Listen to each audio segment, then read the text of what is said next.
More than 4,000 years ago, at the dawning of the Sumerian civilization, a dynasty from the city of established a mighty empire.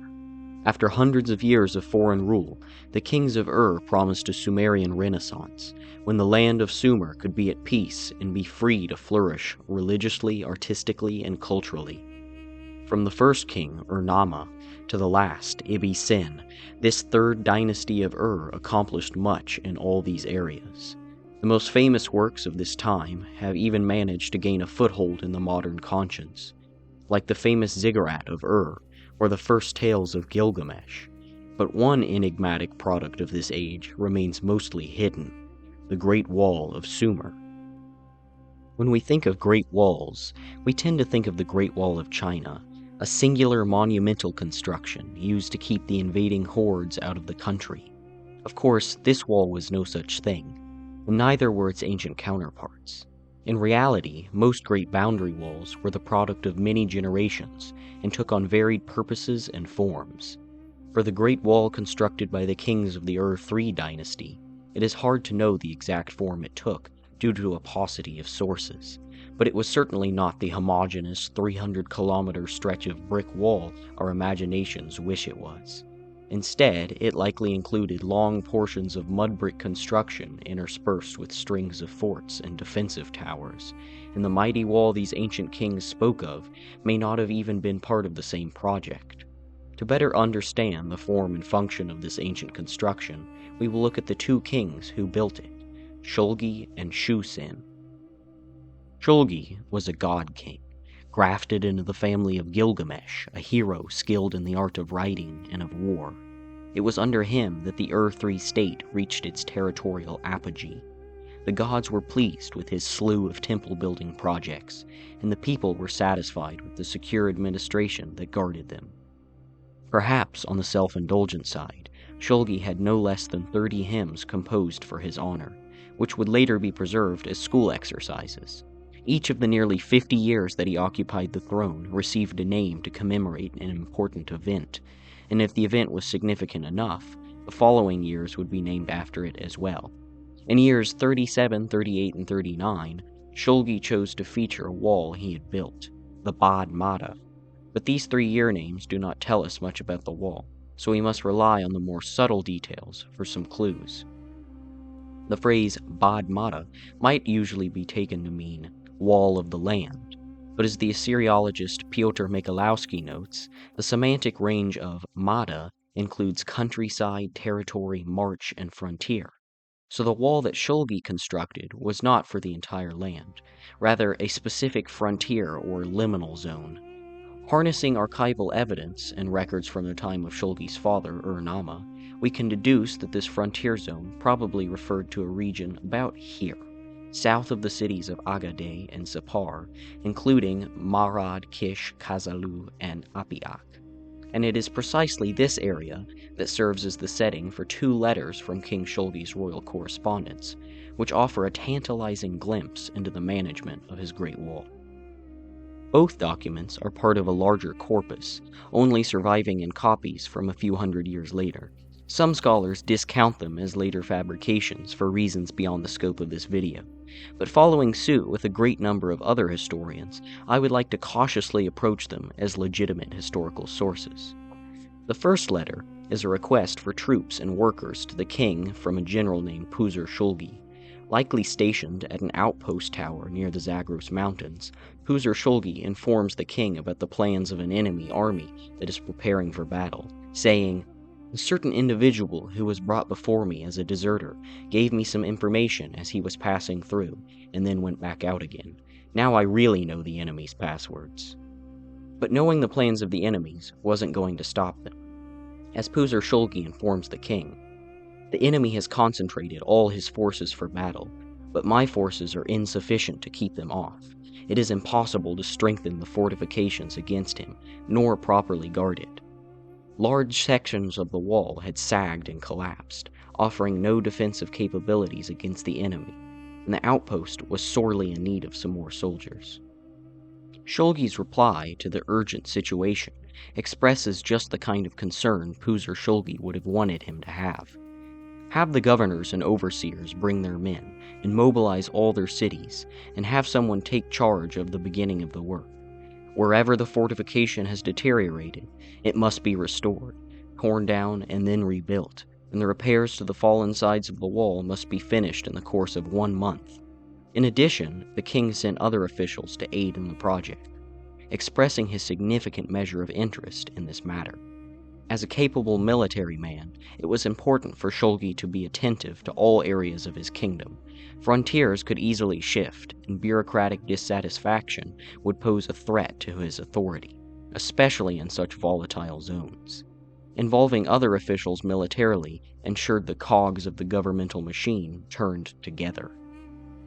The correspondence between the general Puzur Shulgi and his king suggests the importance of the Bad Mata as a structure to repel any would-be invaders, but these were not a primary threat during Shulgi's reign.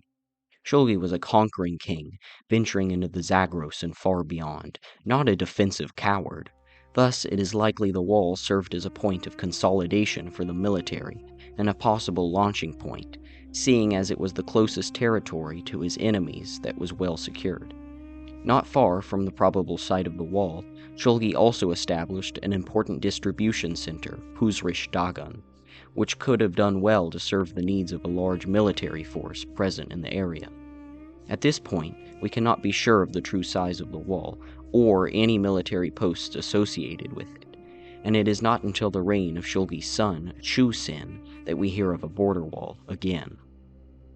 After the death of Shulgi, much of the aggressive military action of years prior was rolled back. His son and successor, Amar-Sin, naturally campaigned, but he was also involved in much diplomacy. This need not imply weakness, and like Rome under Hadrian, the Central Powers still had a firm handle on internal and external affairs. Amar-Sin's reign was short-lived, however, and soon enough his brother Shu-Sin assumed the kingship. Most affairs continued per usual, but a crisis was brewing in the northern state of Sem-Anum.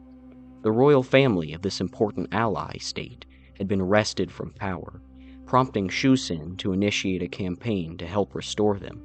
In the course of the fighting, a new enemy appears, the Amorite group called Tidnum.